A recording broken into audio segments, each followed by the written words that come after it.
So, yesterday we wrote down the remaining derivatives of inverse trigonometric functions. And then at the end, we went through very quickly a proof of something about a derivative of the inverse function. Okay, and we got to the end and we had a formula which frankly is less than satisfying because it would be very hard to use it in the way we finished writing it down. So we're going to finish that up.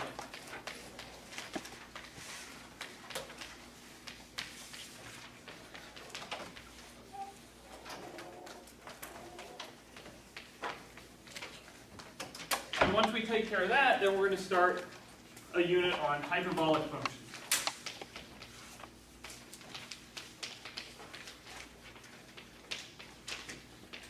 Which at the very least have a cool name.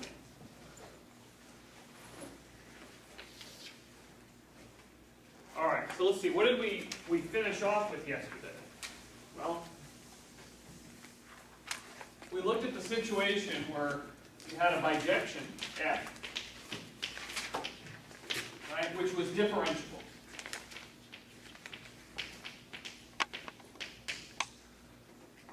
Okay, now, having a bijection means you have a what? Actually, I should say and, because the word starts with a vowel. You have a bijection, you have an, well, it is one-to-one, it is onto, but what do you get for free once you know you have a bijection? You have this function going this way, you get an inverse function going back the other way. Right? So we get f inverse. And we stated, but we did not prove, that if you have a differentiable function which has an inverse, then we know immediately that that function is continuous. Okay, we didn't prove this. We just said it has a nice proof. Okay, so you just trust it. Fine. It's continuous. Is it also differentiable? Well, we went through and we proved that it is, and we actually computed what the derivative was. So it's even continuous and, moreover, it's differentiable. And what was that derivative? Well, if we write y equals f of x, then f inverse is a function of y, and it spits out x's. And what we said was, well, to put it in a slightly different form than the way we wrote it. Right? Normally, if you have a function, y is a function of x, then you write dy over dx, right? To mean, take the derivative with respect to x of the function y. But now, we have a function of y. Right? So we're going to take the derivative with respect to y of the function x. Okay, so we write dx dy. This just means the derivative of f inverse. It's the same thing. Okay? The reason why we switch everything up is because, well, the x and the y's get swapped when you take the inverse. And the formula that we cooked up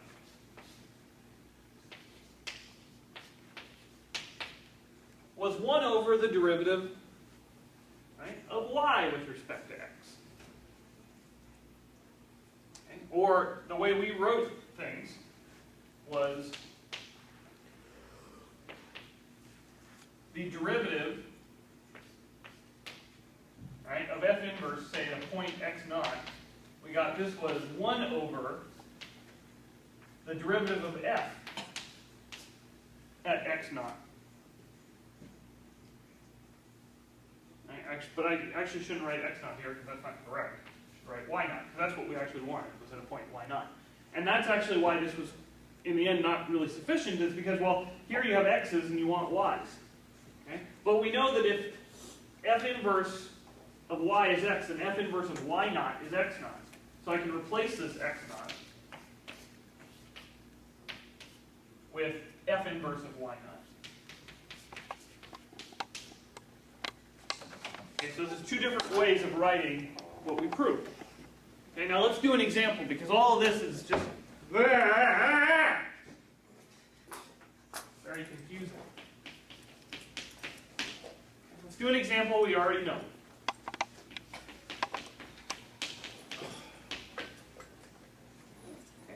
let me write it in several different ways. Let's write this. Y equals f of x, right? And f of x equals e to the x. Okay? Now, onto its range, right? Or onto its image, if you like, it's a bijection, right? This is a nice one-to-one function. So it has an inverse. What was the inverse of the exponential function? Not the derivative. ln of x. Exactly, right? So x, right, equals ln of y.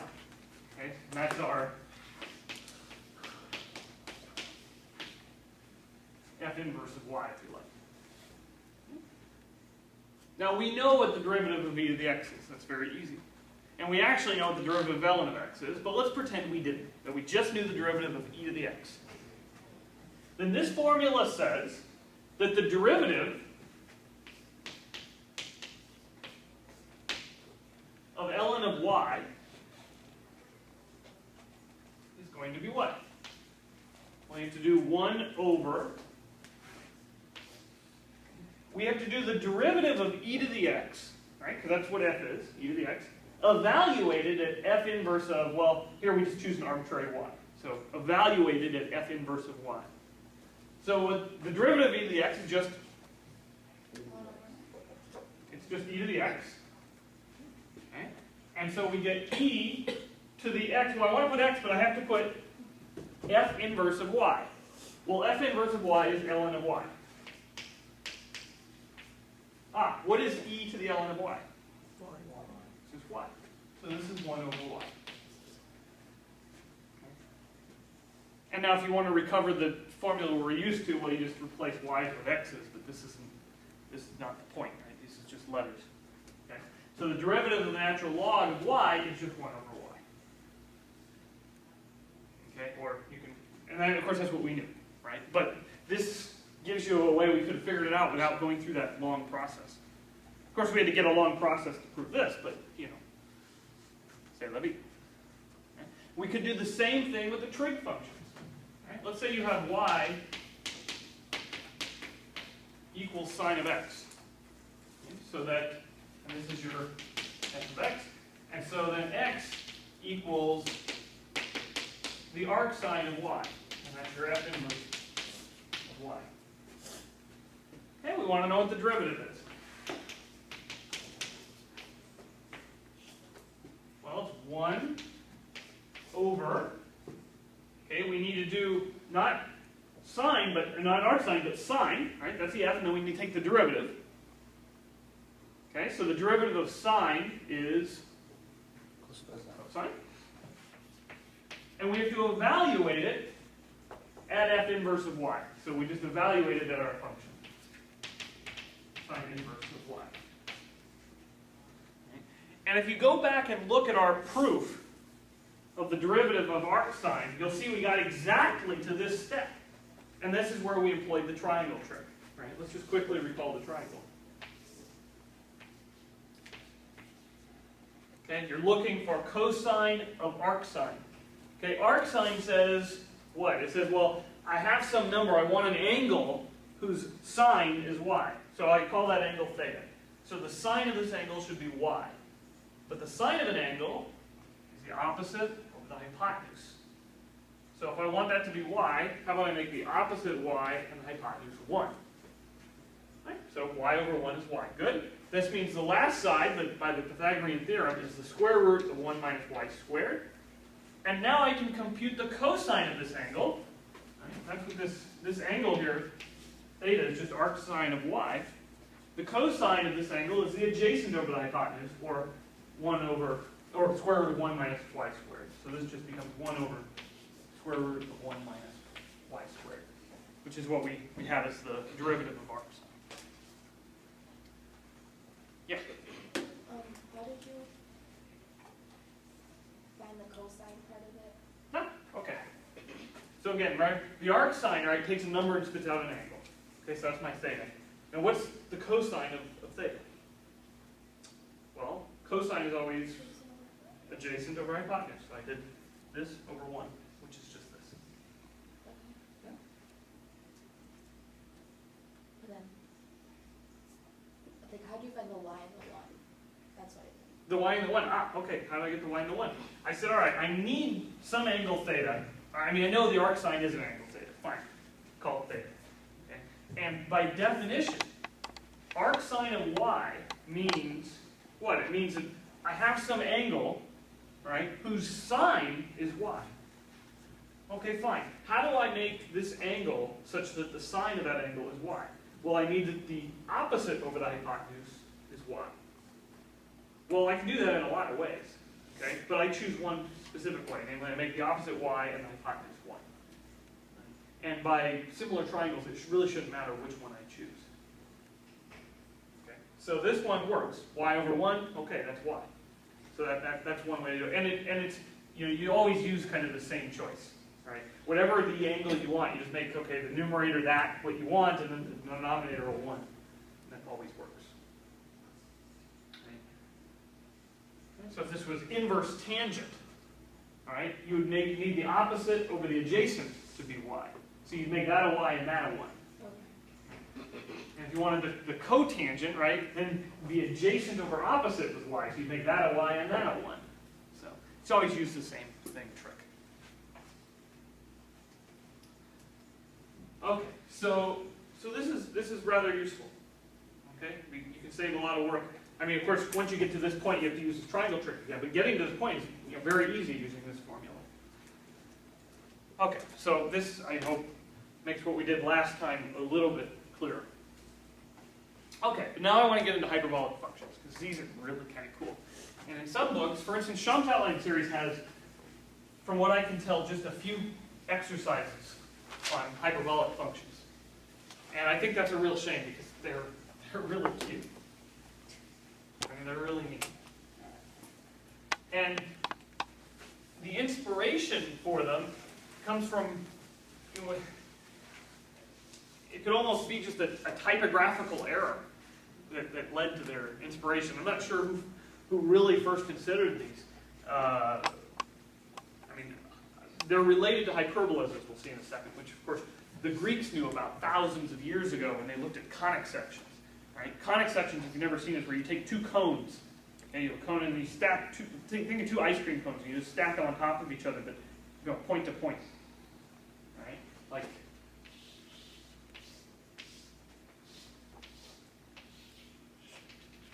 this. Okay, so you have two cones. Okay? And what you can do is you can take a piece of paper and, say, slice through the cone at different angles. And when you do that, you're going to get different shapes out. Right? In particular, 4 different shapes. Okay? You're going to get a circle, right, which is what you get when you cut it this way. You can get an ellipse, right, which is what you get if you cut it this way. And of course, an ellipse is really just a circle that's been pulled out, so sometimes people don't think those are different. Okay? If you have it cut all the way through diagonally and go throughout the bottom, you get a parabola. And if you have one go straight up and down, that goes through the top, like this, right? If you look at what you get, it's some weird kind of shape. It goes like this, right? In fact, it's going to look something like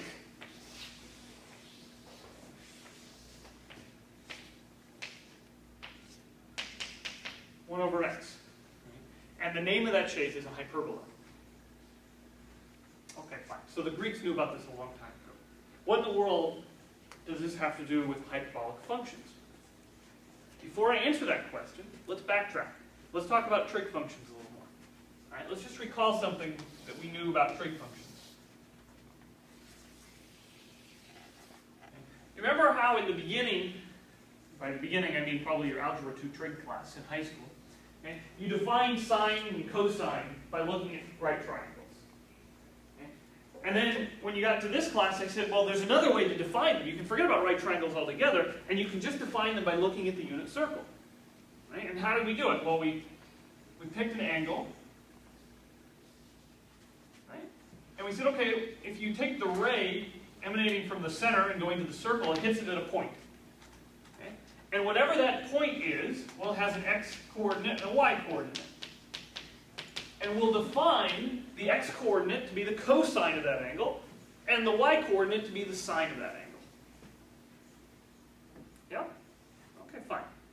Very nice. Let me just change this slightly to make it amenable to generalization a little better. Right? One comment we noticed, that doesn't make any sense. One comment we made was that this angle, right, this is the radian measure of the angle, is actually the length of this arc. Right? And this made sense because let's say if you went all the way around the circle, okay, how many radians is that? 2 pi. 2 pi radians, right? Now, what is the circumference of a circle? 360 degrees.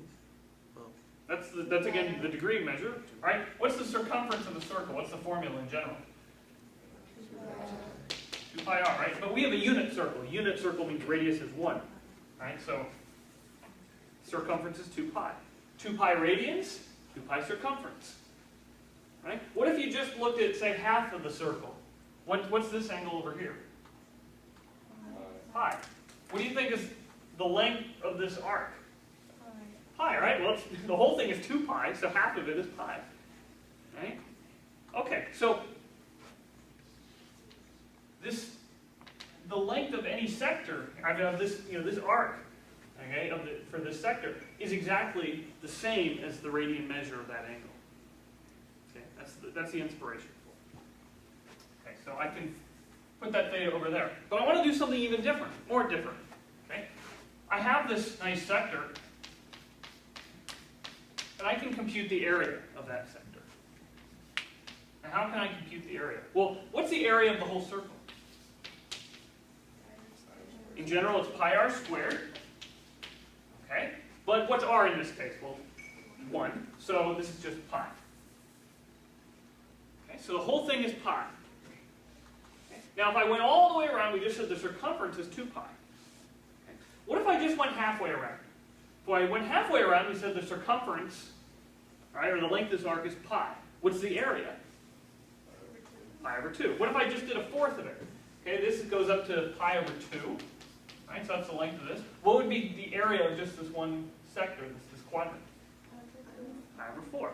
Whatever length I have here, the sector is just half. Right? If you want to know what the area is, it's just half. So the area, right, in general, you can write as a function of this theta. Right? So if you like, the area for a sector, right, where this length here is theta, is just theta divided by 2. Okay? Or, equivalently, theta is 2 times the area of that sector. Okay? Just multiplied by 2. Okay, fine. Now, one last thing about the circle. What was the equation of this circle? X minus h squared. Okay, so we have a general equation for a circle, which is x minus h squared plus Y minus k. y minus k squared equals r squared. But we know more about this circle, right? Okay, this has radius 1. It's a unit circle, so that's 1. What's the center of the circle? 0, 0. 0, 0, right? So this is just X. x squared plus y squared equals 1. Okay, fine. Okay, incidentally, this is why trigonometric functions are sometimes called circular functions. Okay, because of this nice natural interpretation in terms of the circle. Okay, now, let's say you're a curious, interested amateur mathematician, and you kind of want to write this stuff up. And somewhere along the line, when you were writing this up, you accidentally did this. You somehow wrote a minus instead of a plus. It could happen. You've seen it on your homework. It does happen. Okay? Inadvertent minuses show up. Doesn't seem like it should be so big of an error, but what happens? Well, it turns out this is going to be the equation of hyperbola.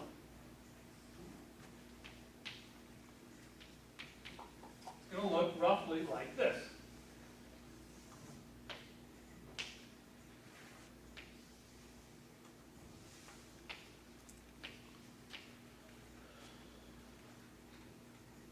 Okay, fine. You trust me?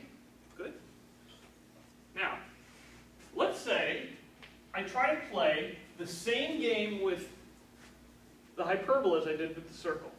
So I take the center, right, 0, 0, or the origin, okay, and I'm going to draw a ray to somewhere on the hyperbola.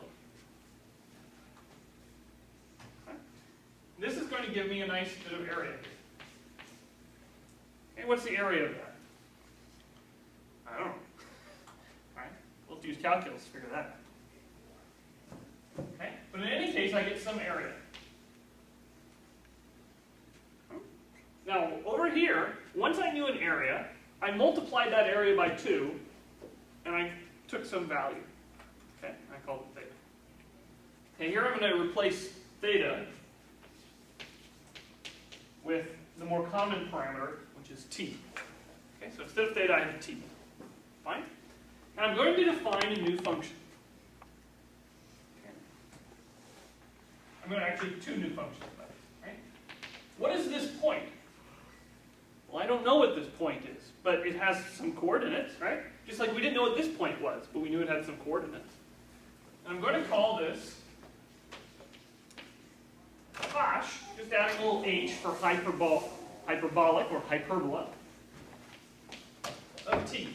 And then the y-coordinate, all right, I'll add an h to sine. Okay, I'm using cosine and sine because, I mean, it's almost the same thing, only now I'm using a hyperbola instead of a circle. So I just add this h to tell me I'm using a hyperbola instead of a circle.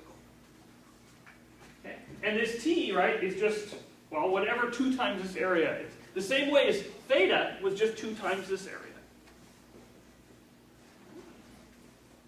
So whatever this point is, okay, I can, you know, I mean, it just comes from looking at this hyperbola and figure out what these coordinates are. Okay?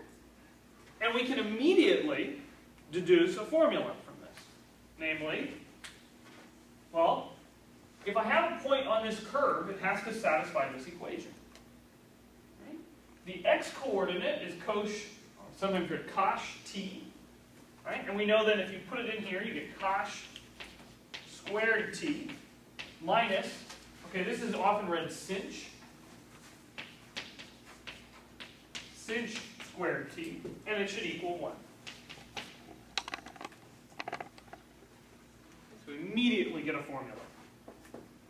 Okay, which almost looks like, you remember the formula, what was the formula over here, right? We had, well, cosine squared x, or theta rather, plus sine squared theta equals 1, right? And this came directly from it being a point on this circle.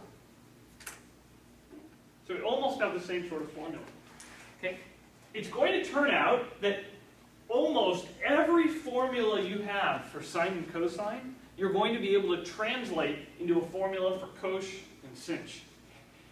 And they'll usually either be the same formula or just maybe a minus sign tweaked somewhere. And later on I'll give you a rule to help figure out when you should put a minus sign.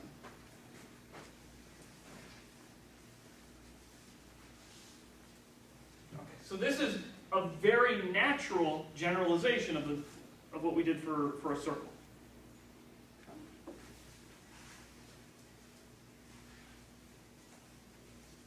Now, this is not how, if you look things up in the literature, this is not how the hyperbolic functions are normally defined. Okay? And I want to show you how they're normally defined. So this will be definition 2. And this definition, okay, so I've all of a sudden switched to x's, okay, but I mean, it doesn't matter x's or t's. This definition, the reason why I start with this definition over here is this one is going to seem completely arbitrary, right? You're not going to look at it and say, oh yeah, of course, naturally. Okay? So a different definition of this function is you take 1/2 e to the x minus 1/2 e to the minus x.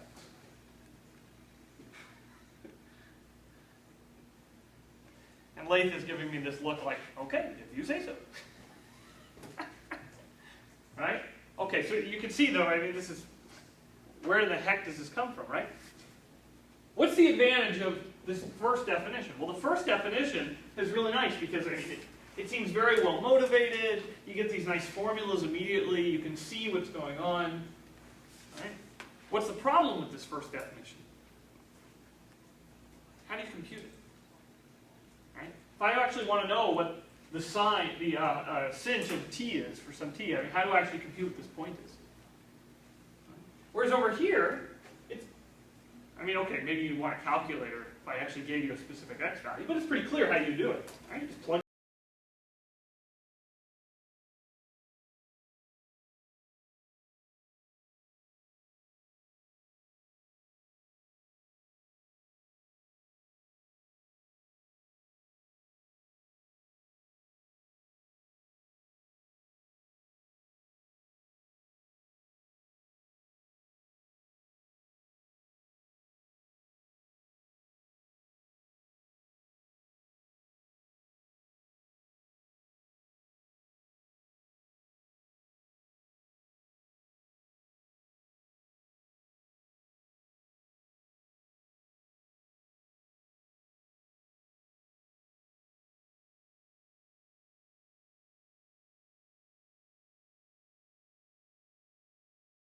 minus sinh squared.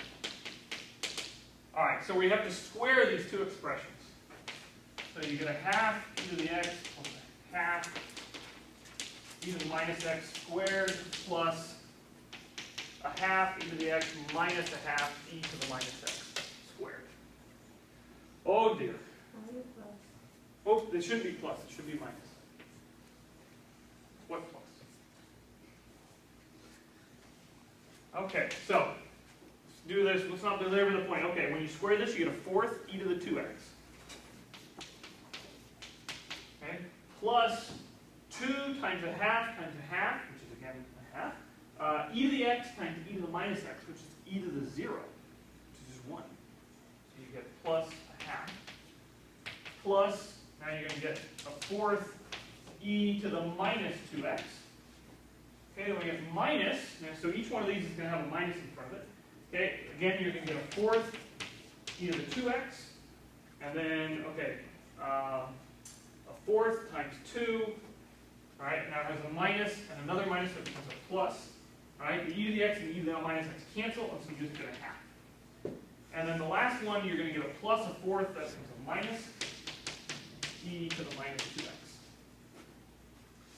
Okay, so let's see. A fourth e to the 2x and minus a fourth e to the 2x. Those cancel. Then we have a half and a half. That's 1. Then we have a fourth e to the minus 2x and a minus a fourth e to the minus 2x. So those cancel.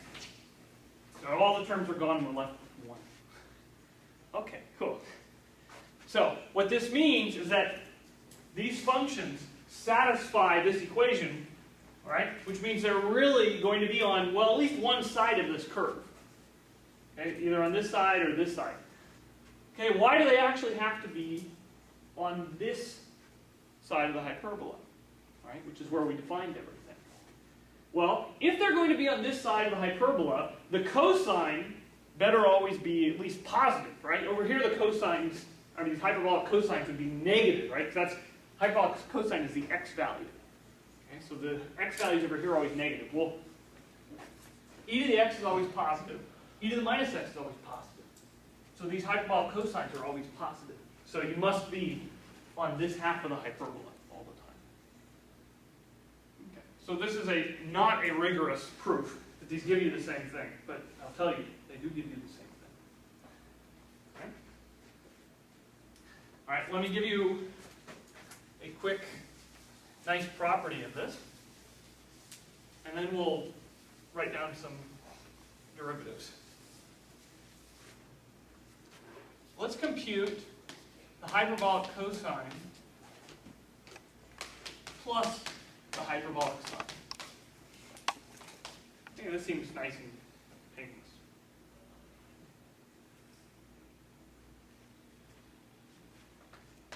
Okay, so we just expand everything. Okay, a half e to the x plus a half e to the minus x plus a half e to the x minus a half e to the minus x.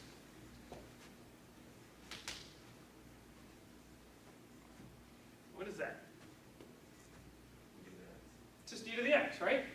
The second and the fourth terms cancel. And the first and the third terms are the same. So you just get two of them. Well, two of these is just e to the x. Ooh, that's pretty cool.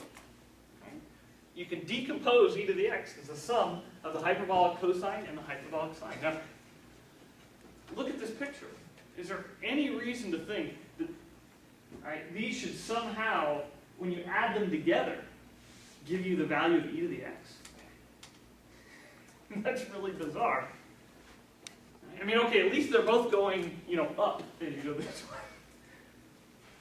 Right? I mean, at least they're both getting bigger, which e to the x should. Okay, but something else even happens from here, which is really weird. All right, let's let n be an integer. Okay, so just some integer. Okay. Now let's look what happens if we do e to the x and we raise it to the nth power. Okay. Well, we just computed what e to the x is. Okay. It's hyperbolic cosine plus hyperbolic sine. Okay? And then you have to raise it to the nth power. On the other hand, e to the x to the n, how can I simplify that? E to the xn or e to the nx, right? Okay? Well, we just said, we have a formula here. There's nothing special about x. It also holds for n times x.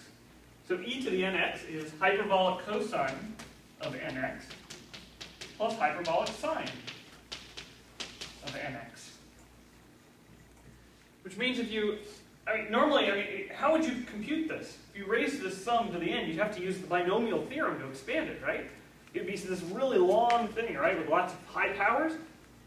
But it just ends up simplifying. You just take this big n and stick it inside all these. That's pretty slick. This is a really nice formula. Okay. Just wanted to call your attention to it. I thought it was kind of cute.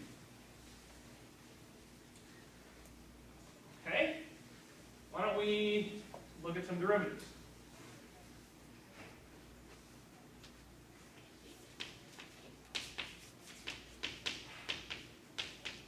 Since this is calculus.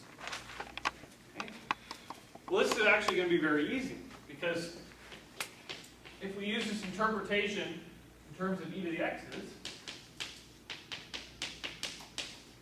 this should actually be very straightforward. Okay. What's the derivative of 1/2 e to the x?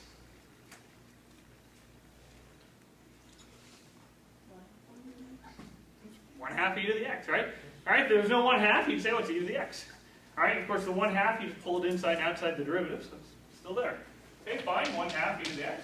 What's the derivative of 1/2 e to the minus x? Negative 1/2 e to the minus x, right? By the chain rule, right? At the end, you have to multiply by the derivative of minus x, which is minus 1. Right? And of course, that negative you get is going to cancel with this negative. And so you get plus 1/2 e to the minus x, which is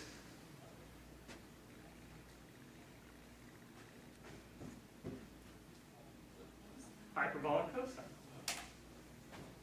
Of course, what did you expect that the derivative of the hyperbolic sine should be but the hyperbolic cosine? Okay, now, here's the first surprise.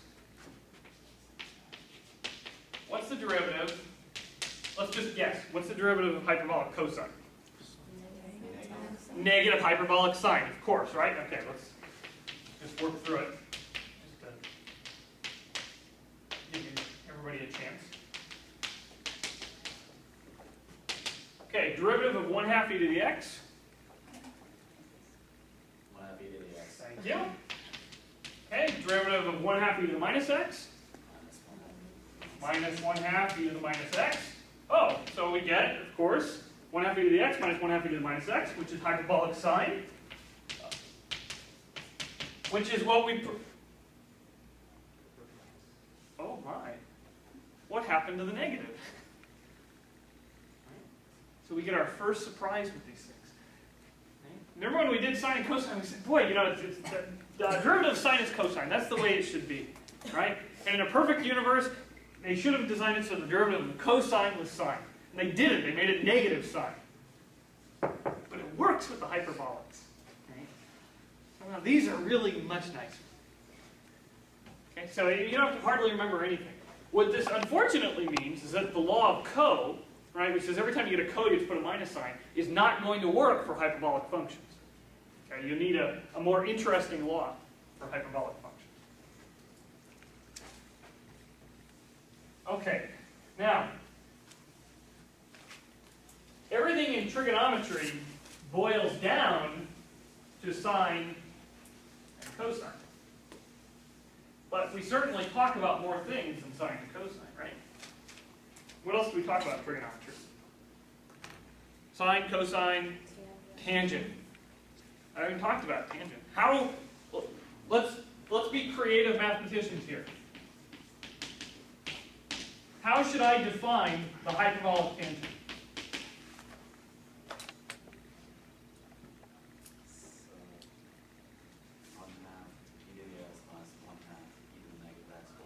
No.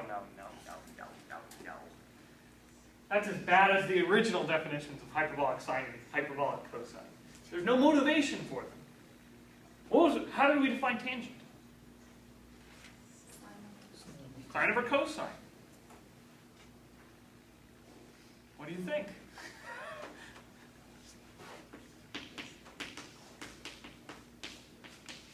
Why not? We're in charge. Nobody's watching what we do. It's not like there's somebody sitting at home and going on the internet and seeing what we're doing in here.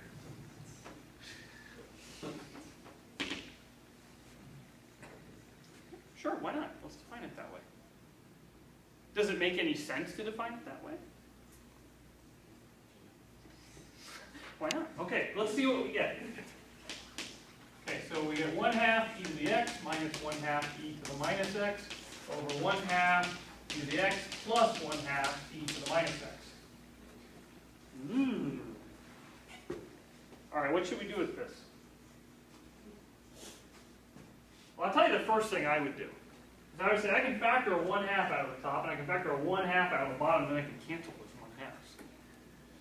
Now? Okay, fine. I still have e to the x minus e to the minus x over e to the x plus e to the minus x. Tom, what can I do with it? Or should I do anything with it? If I get rid of those 1/2s, is that as good as I can get? Take the radicals and switch to the negative exponents.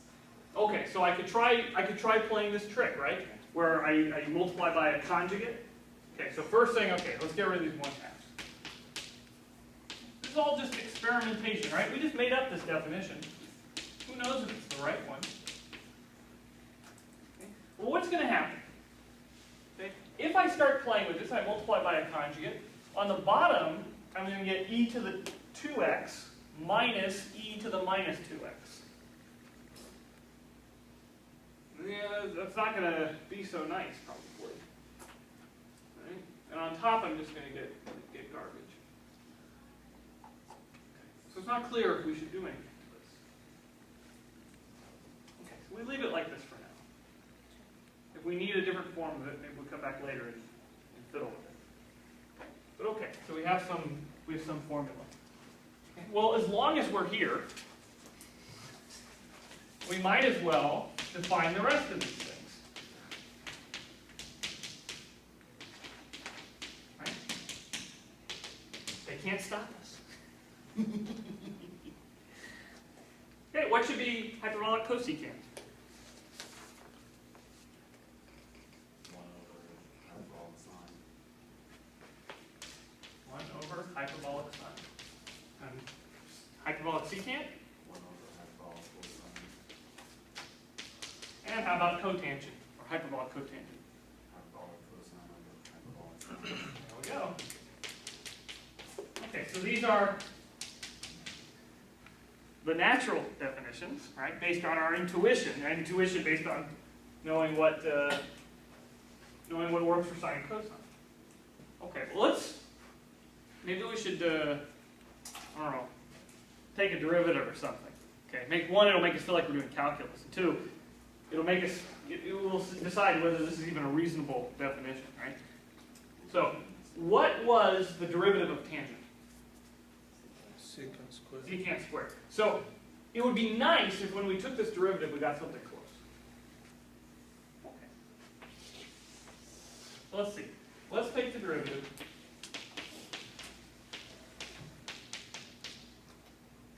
of hyperbolic tangent. Well, I could use this definition, or what if I just went here and used the hyperbolic definition? And what rule will I use to compute this derivative? Quotient rule. Okay, fine. The quotient rule, I do low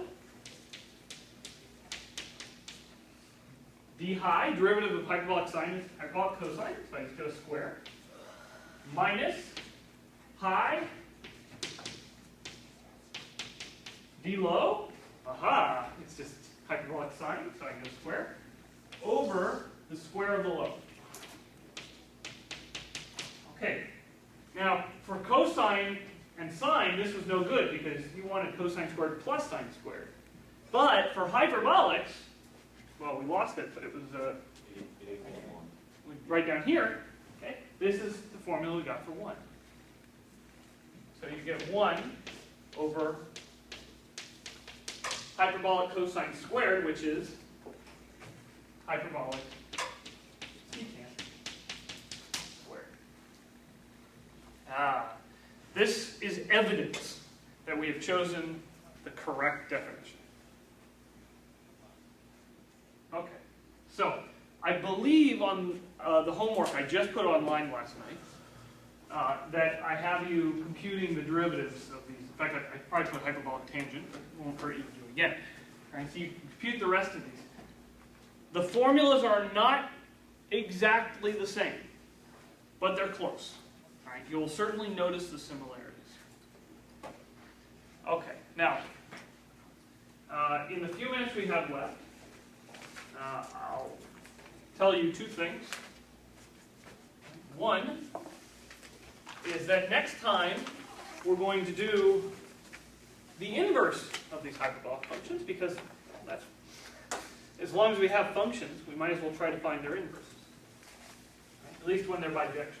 So we'll, of course, we'll have to play this game again where we restrict the definition. Okay, the second thing I'm going to tell you is that after the midterm, at some point, we're going to talk about something called Taylor series. And a Taylor series is an infinite sum, right? You're going to add up an infinite number of objects, okay, which sounds like a really stupid thing to do. Because usually when you add up infinite numbers of things, right, you'd expect you're not going to get anything nice, you just get infinite. Fine. But there's going to be some really nice way of taking functions and writing them as, well, they're going to look like polynomials, but they're going to be polynomials of infinite degree. Okay? When we do that, we are going to get these very funny looking polynomials for e to the x, for sine, for cosine, for hyperbolic sine, for hyperbolic cosine.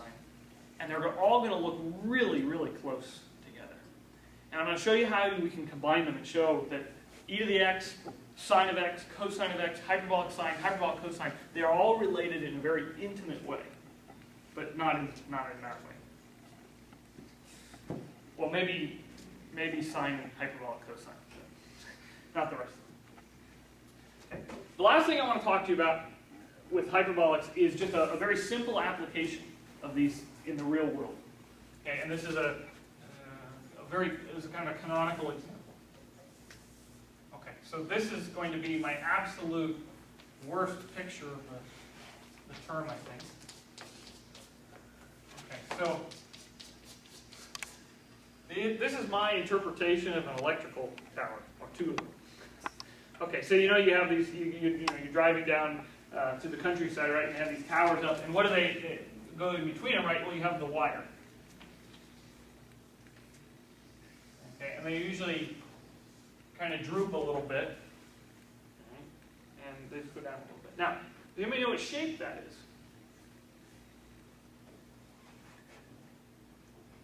Well, if you ask me, and I didn't know the answer, I'd say that looks a lot like a parabola.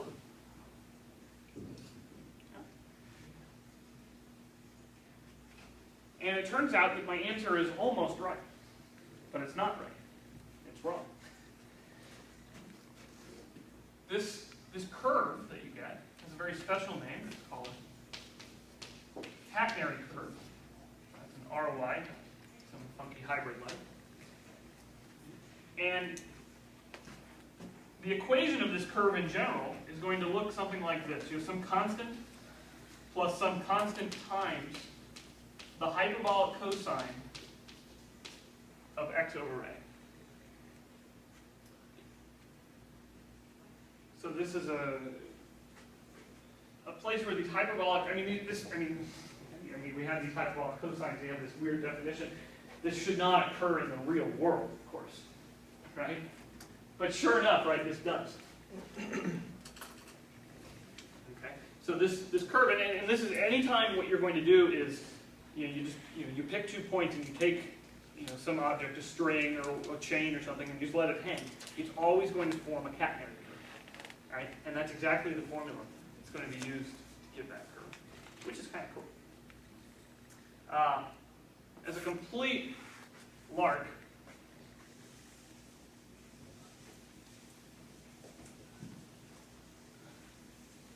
I just offer you the following problem as you leave. I put 2 pegs on a wall.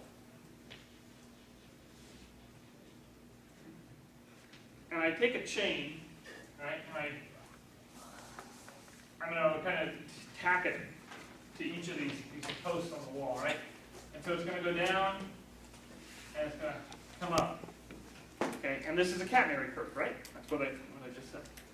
And the length of the chain, so the chain is 6 feet long. And if you take this distance,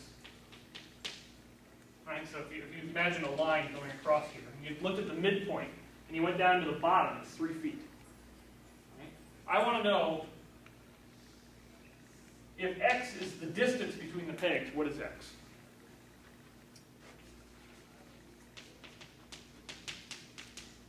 Okay, I'll let you take this problem home and think about it. But don't think too hard. It's kind of a silly problem. Okay. I have some stuff I can pass back.